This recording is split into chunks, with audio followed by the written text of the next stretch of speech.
Hey, everybody. Welcome back. This is Dr. Heather Denniston with the Junk You Should Know Show. And with me today is Dr. Noah DeKoyer out of, well, New York, but just outside New York. And I'm very, very, very excited to have him because we're going to be talking about one of my most favorite topics, epigenetics. And Dr. Noah he's not only well-versed in the subject, he teaches on it, he's written programs on it, and he owns part of a 3-person ownership of a, do you call it a clinic, Noah? We call it a think tank organization. I love it. Think tank organization. And it's called the Center for Epigenetic Expression, I think is what it's called, right? Yep. It's a mouthful. And first of all, welcome to the show. Let me say that first. Hello, how are you? Welcome. I'm welcome. Yeah. I'm always so used to welcoming everybody to my podcast. Right, I know. Thank you for having me on. You're welcome. It's my pleasure. And we are going to jump into the topic that is hot, hot, hot. And still, lots of people don't know what it is. And so I'm going to give a little background of you first, and then we're going to jump right into the definition of epigenetics and why we should even care about it. Does that sound okay to you? It sounds perfect. Now, you have quite the resume, so I'm going to read a couple of things first. I was introduced to you by a very close friend, Dr. Laura Foster out of Toronto, who's familiar with your work and highly recommended that we bring you on with the subject of epigenetics. And once I started digging in, I was like, yeah, I think so, because you have a podcast called Beyond Your Wildest Genes, and that podcast has been around for a couple of years now, right? Yeah, I think we're in our 4th year now. Yeah, exactly. And so you also, in addition to that, have a pain relief project and natural solutions that actually work project, longevity and anti-aging project. There was the one I really liked was what's it called? Getting to Goddess. That was so cool. Yeah, that's our female program. Yep. Yeah, and that really interested me. I actually clicked all the way through because I wanted to see all the details of the program, and I'm going to circle back on that because there was some great content in there. So my audience, a lot of my audience is women over 40, and women, I suggest that you click through the link that we're going to put below to that very online program because it looked really great, and there's lots of other stuff that's great too. So definitely follow the podcast to begin with and check out Dr. Noah's other programs. And we'll talk more about that at the end, but I wanted to give that background and end with your think tank of Center for Epigenetic Expression. I want to hear a little bit about that. What is that about? Why would I go there? Well, for 10 years, we've been meeting, 6 chiropractors have been meeting every morning for an hour on Tuesday mornings. And about, I would say 5 years ago, I was at a group of chiropractors collated by Dr. Patrick Gentempo, and the guest speaker was talking about health summits and the health summit model. And I'm sitting there listening. I said, I think I could do that. I think we could do this. So I went to my partner, Dr. Michael Akinfor, and I said, I think we could make a big difference and make a big impact. He knew that we needed a little bit of assistance, so he brought in Dr. Wandalee McPhee, another chiropractor from Nova Scotia, Canada. And that kind of became the beginning or the grassroots of the Center of Epigenetic Expression, which technically is called Beyond Your Wildest Genes now. It's a little bit easier to digest to say that, and a little bit more catchy, I think. And it started off with the Pain Relief Project, and then another summit, the Longevity and Anti-Aging Project. Then we created 2 courses, and then in between that, we started the podcast, which gets thousands and thousands of downloads every single week. So that's kind of the long and the short of it. But epigenetics, Beyond Your Wildest Genes, kind of goes hand in hand when we go through what that stuff is. It's really all about lifestyle, and being a chiropractor, you're a chiropractor. Chiropractic lifestyle, the integration of all of it is just really perfect, and it's just and if it's nothing less than just empowering, and that's kind of what we do, right? We want to be empowered and be empowering, as opposed to the opposite. I love that you talk about empowering, because that leads right into the whole epigenetic concept and how we are not defined by our DNA, and that we aren't powerless. And that's the whole root of the epigenetics movement. So can you tell me just like what's an exact sort of definition of epigenetics, and let's move from there. Sure. So it's the easiest way to define epigenetics is to break it down. Epi is above or beyond, and epigenetics is your gene. So it's beyond or above your genes, beyond your wildest genes, like we said. For for 50, 100 years and years and years, and particularly since the Crick and Watson came up and they discovered the DNA helix and the biology of life, they figured that DNA and genes were what dictated our health. That was it. Yeah. It was set in stone. We couldn't change it. We are slaves to our DNA.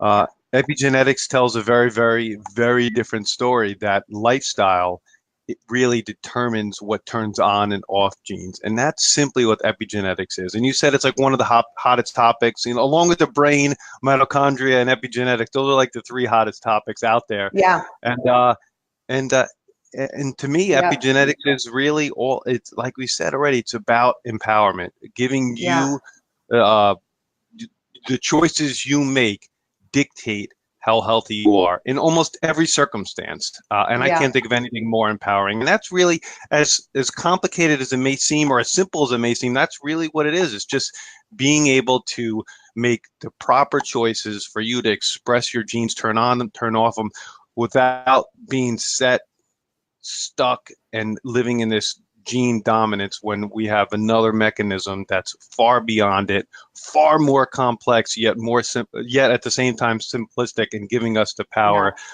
to be as healthy as we possibly can. I love that. For those that are listening, what we're talking about here is if you have a family history of diabetes, heart disease, cancer, and you have had thoughts of, well, that's it for me, I'm predestined. This is what we're talking about. Genetics is the gun. Epigenetics is what's going to pull the trigger, right? Epigenetics is your world around you. How you interact with your world is all about what genes are going to turn on and what genes are going to stay quiet. Yep. You inherit your DNA. That's unchangeable, but what's expressed is very dynamic. Yes. So I love that you touched on that whole concept, and that, please, everybody who's listening, just keep thinking about that mindset that you probably have, because many of us were trained to have that, of I don't have power because I'm genetically predisposed to whatever. XYZ. XYZ.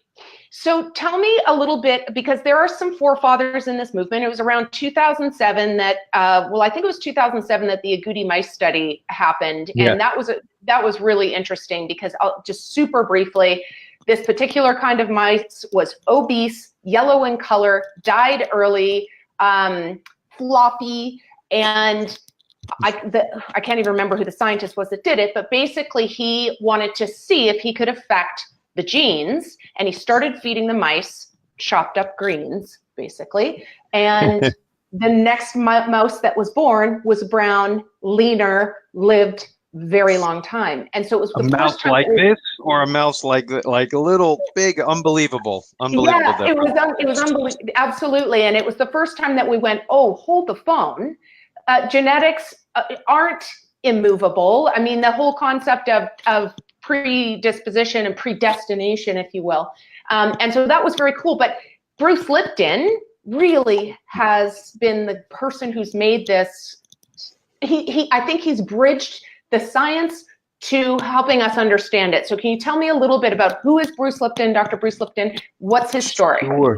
For this required reading is The Biology of Belief, his book. So I really believe that this is one of the books that everybody should read on the planet. It's such a special book. But Bruce Lipton taught in medical schools and was a research scientist. I believe it was like as early as 1967. He was doing research with stem cells. Now, we all think, stem cells now, that's in the forefront right now, and it's controversial, but it's been around for a long time, and people in the scientific realm were working with them. And stem cells are cells that can turn into bone cell, nerve cell, muscle cell, fat cell. But if a stem cell is in the same medium, the same environment, it just multiplies the same genetically over and over and over and over. But what Bruce or Dr. Lipton did was he took the same exact genetic stem cell, put it in 3 different mediums, and realized that one would turn into a muscle cell, the other medium would turn into a bone cell, and the other one would turn into a fat cell. So quickly, he's teaching his students the gene dominance theory, yet in the labs, he's realizing that that's not really the way it works. It's really the environment. So you could just take those stem cells and just, expand that to a human, and your cells are dictated by the environment around you and inside of you, basically the composition of your blood. And being chiropractors, your brain and nervous system is the chemist. So the difference, or the different composition of your blood is going to take these stem cells, these genetically similar stem cells, and change them into whatever you need to. And they take that a little step further, again, like we just talked about. We are not slave to our genes. There's mechanisms above our genes that dictate whether they're turned on or turned off. And he was as early as 1967, and he just, this book I think was released, I don't know, 2005, 2006, 2007. It took a long time for it to get into the mainstream. I don't think I started personally hearing about it until about maybe 2005. So that's like 40 years later. And that goes to prove, when things that are done in the research labs takes 30, 40, 50 years to get out to the general public. And epigenetics is no different. Even though it was always there, it took 40 years to get to the mainstream. Yeah. Well, one just to kind of crystallize some of this, like an example would be, you could have the worst obesity gene, the one that says you're going to be obese, and walking every day will lower your chance by 40% of turning that gene on. So you have a 40% better chance of not being obese just by walking every day. That's epigenetics. That's the influence that what you do, what you eat, what you think, how you move has on who you're going to become. And so I think that's really great. Now, you can't talk about epigenetics, I don't think, without at least talking about methylation. So methylation, can you explain just simply what is that and why do we need to think about it? Yeah, methylation is kind of like epigenetics 201, 301. I mean, just about every process in our body requires some form of methylation. So all of our detoxification pathways require methylation because it's required to produce glutathione. All of our ATP production requires methylation, and that's our energy substrate. A methyl group is just a carbon and 3 hydrogens, this is a one-line statement I've been studying all day just so I didn't get it wrong. But DNA methylation is the epigenetic mechanism for gene expression. Okay. So that's the way genes either turn themselves on or turn themselves off through methylation. And that's just the attachment or the removal of this CH3 molecule. And that's what methylation is. So it's used by in epigenetics and DNA.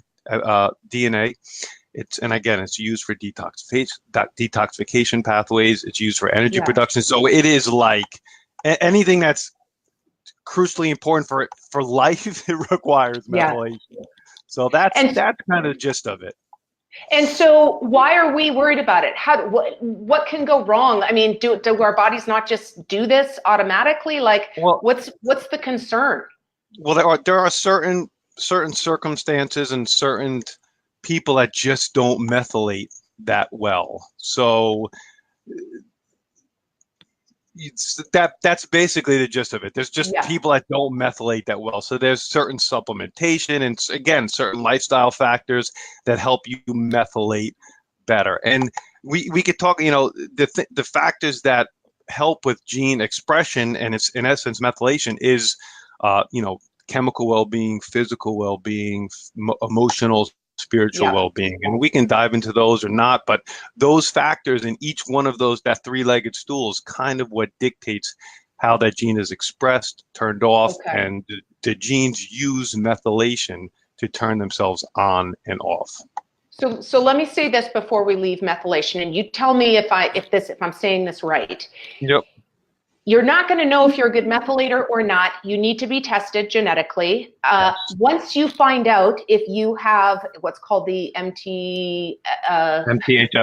MTHFR. Well, I just want to call it the the mother effer gene. And once you figure out where you're at with that, then your very specific health provider, like yourself, or like anybody else who understands how this stuff works, can help guide you to whatever supplementation, life practices that they recommend for you to help you become a better methylator. So I think that's one piece of, is that? Yeah, no, I was going to say the big piece of that is that you're going to want to supplement with B vitamins, like very specific B vitamins in higher doses than normal. And you want to stay away from folic acid like the plague. Only methylfolate. You want to take methylfolate and not folic acid. Folic acid is synthetic, cannot be used by somebody who's a poor methylator.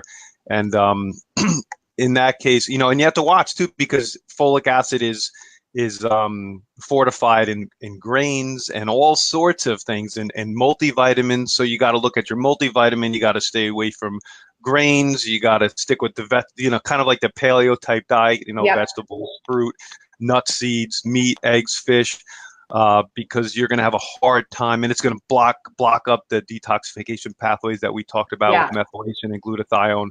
So that's it. But it is that you have to find out if you have that MTHFR, and it's more. I'm sorry. No, you're okay. And it's even more important if there's an ADD diagnosis or like an autism diagnosis or anything on that spectrum. It becomes even more important. Okay. So or it could be one of those missing links. It could be one of those missing links of why you're not getting better or well. Yeah. It's that missing link kind of thing that's got to look at. Yeah. And so that's a key part is autism spectrum disorders, things like that. Have your kids checked or your adults who are suffering from that. But some of you might be going, I mean, how common is this? It's quite common, isn't it? Not being a very good methylator. I believe it's like 20% of the population. Yeah. So and let me just say, I mean, it's if you think it's hard to get, it's really not. You get 23andMe, you get the full 23andMe, then you connect, and then you link it to like Genetic Genie, which is free, or maybe $10, and then you have it's tell you. So it's really not. I mean, you might need a healthcare professional to help you really figure out what to do with the information, but to get the information, it costs you $150 max, to get the information. I think that's great. If you are a chronic illness sufferer, this is a must. You, in my opinion, I think you absolutely need to kind of have this checked out as part of the picture and interpreted and followed up on. So that's the whole methylation piece. So talk a little bit more about kind of the whole epigenetics movement, what's happening out there. What are you recommending? When somebody comes to you at your think tank, what are they learning? What are they changing about themselves? Yeah, in our entire Beyond Your Wildest Genes, the entire podcast, every class we teach, everything we create, it all comes down. It's just teaching people to live a better, more consistent lifestyle that's going to promote as much health as possible. I mean, you and I know, and people don't want to say it, that we are the whole world is getting sicker right before our eyes. Particularly in the industrial countries, right? The more industrial countries are, the sicker we're getting, because we're moving farther and farther away from a healthy lifestyle. Fast food, no exercise, sitting, stress, chlorinated water, fluorine, excessive vaccinations, as as controversial that topic is, Yeah. you know, and the people that are living the healthiest and living to 100 in places like the blue zones are living these really simple, holistic, high quality lifestyles, and it's just evident. Yeah. And we have to get back to some of those basic principles, Yeah. and then use these new biohacking and all these other things that kind of enhance our lifestyle. That you and I like these glasses, right? Like the perfect example of a lifestyle choice that you can make can make a huge difference. Now it's a little bit earlier where you are, but for me it's not. It's 9 o'clock or 9:07, and I'm going to be as soon as we're done, I'm going to bed. And so right now I'm in front of blue light, and if I don't block that blue light, my melatonin production is going to get all wonky, or I'm not going to produce any. I'm not going to sleep well. I'm not going to clean out the toxins in my brain, and I'm just not going to have a good night's sleep.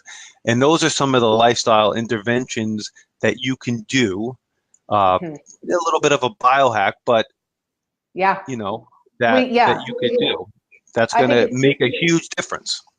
And you're talking about living genetically aligned, or living aligned with our natural state we should be living, and so getting out into nature, playing, eating whole food, movement, mindfulness, all of these things you're talking about. And then if you're in a situation like you are at this moment where you can't actually make a true shift to what is our natural environment, then we do biohacks, and there's nothing wrong with that. It's encouraged. If you have to sit in front of a computer, then these blue blocking sunglasses are an incredible choice. And there's lots of stuff out there, and you're going to see more and more and more of those kinds of things coming out, because people aren't going to move out into the middle of a forest into a hut and do exactly what we need to do to get back to what our genetics originally aligned with, right? Yeah, no, I mean, you bring up a great point, and you know, we couldn't be living in any more of a genetic discordance right now than we are, and our genetic mismatch, like you said,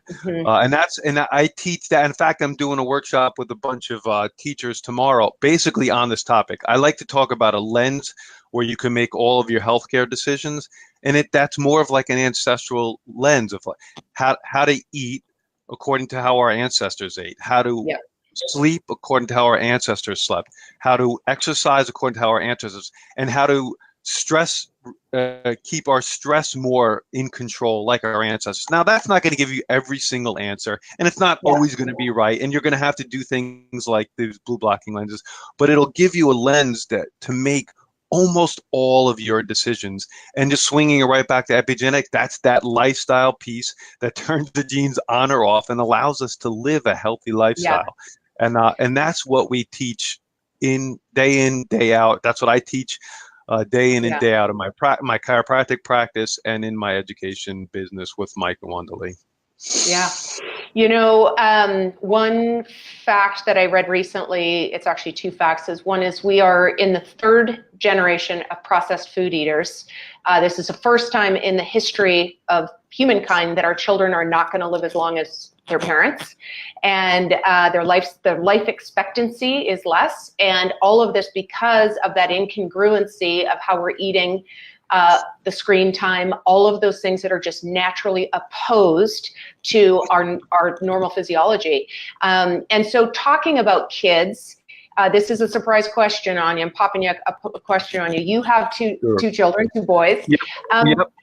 We can get all heady and academic about this whole concept of epigenetics, but what it comes down to is our children, if we don't do some radical shifts, they are going to be sicker and not live as long and not have the kind of life that even we have, and certainly not that our grandparents or our grandparents had, as far as, you know, health optimization. So what do you educate your boys about? How do you and your wife live your life to teach them about kind of living in alignment with their DNA?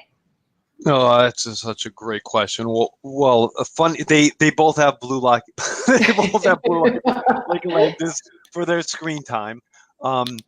They since they were 4 years old, they both done a karate or martial arts, which is a functional type exercise. And on top of that, my They play soccer, basketball, and baseball. They both kind of let baseball go on the wayside. So they do a multitude of sports. They play a lot outside. They spend as much time as outside. I am not afraid of the sun. We have this stigma of how the sun is so dangerous. Well, I think light dictates just about all of our biology. I'm a huge fan of light. I'm a huge sun worshiper. I'm not a huge fan of getting burned. You should never, ever get burned. But as parents, I think we've been told the wrong message, like put suntan lotion on 15 minutes before and go out. I think it should be the opposite. If you're going to use suntan lotion at all, put it on 15 minutes after you're out in the sun, so you produce that vitamin D. That's great. And I love that you mentioned that they play hard outside. Too many kids are not outside enough. And if really, to me, one of the most important things is movement in nature. I mean, that just hits so many huge facets of our physiology. And so I love that you promote that in your own family. Yeah, two things there, just to expound on that. With my family and my patients too, I organize hikes because, like I said, we live outside. I live near New York City, a little bit in the suburb, but I do nature hikes, waterfall tours, all sorts of stuff to get them like an hour outside of the city to spend. And we do a lot of camping, we do a lot of fishing. So me and my kids are outside a lot. Yeah. Disconnected as much as we can. It's kind of getting really hard to be fully disconnected, but it's still possible. And then the other important thing that I can't impress upon parents enough is you have to honor your kids' sleep. Almost beyond, on top of just about everything. They need to go to bed in a room that's dark. They need to go to a room with their TV off. They need to, my 9-year-old, we shoot for 10 hours a night sleep, and he gets that. My 14-year-old, we shoot for 9 hours, and he gets that.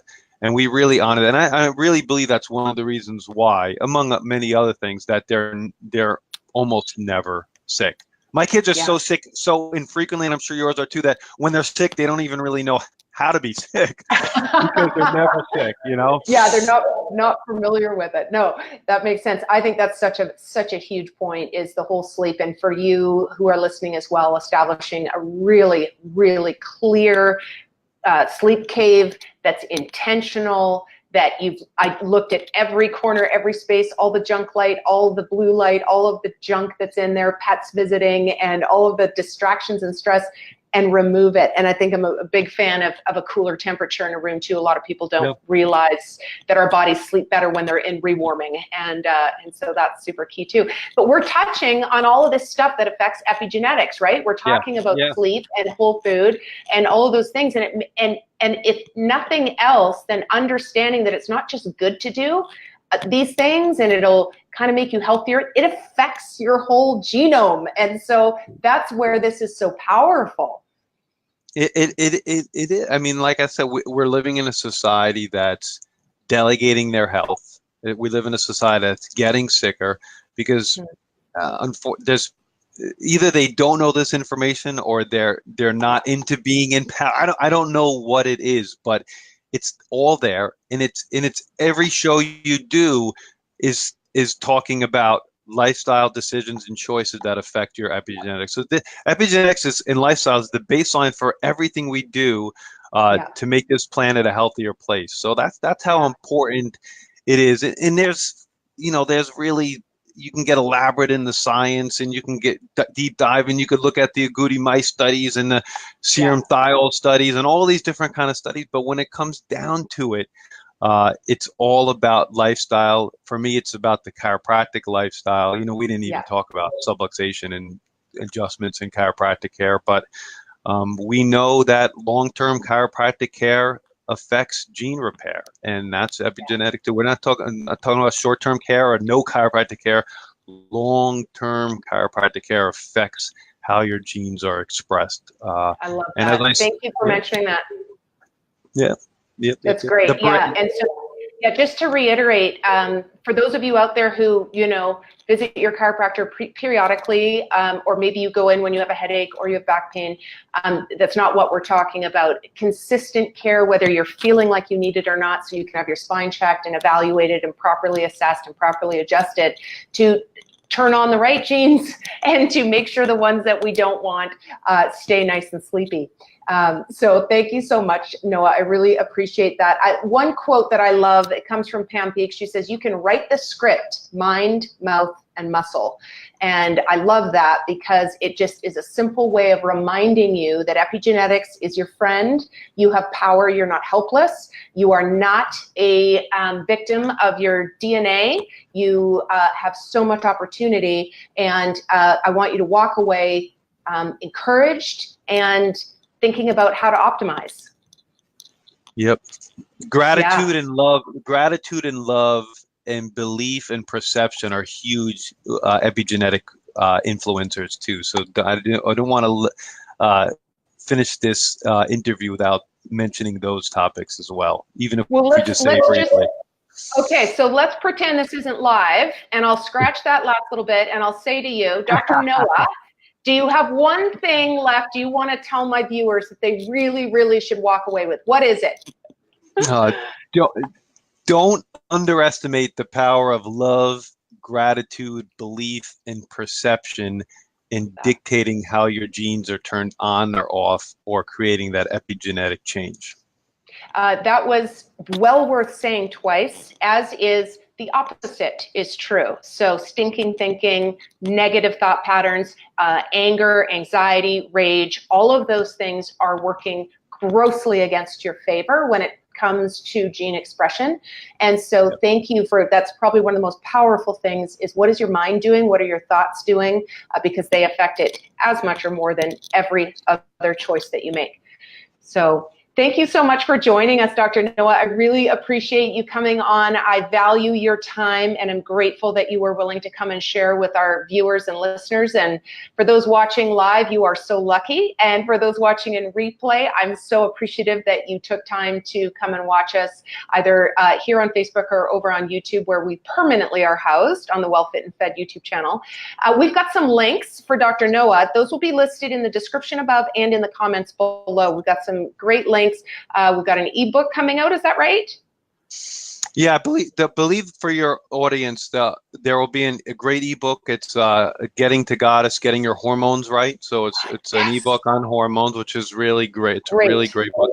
And then on top of all the other things we do, we've become supplement manufacturers. So now we have an entire supplement line. And for your audience, there will be a coupon code. It'll be in the show notes. I forget exactly what it is. That'll give you 10% off our brand new 8 different supplements. And some are standard like vitamin D3, and then some are really unique, niche, premium products that you're not going to find these formulations anywhere. They're kind of formulated by us in small batches, and your audience will have the opportunity to check those out and have a really great discount as well. I love that. And again, you guys, make sure that you check out the Beyond Your Wildest Genes podcast. Subscribe to that on iTunes.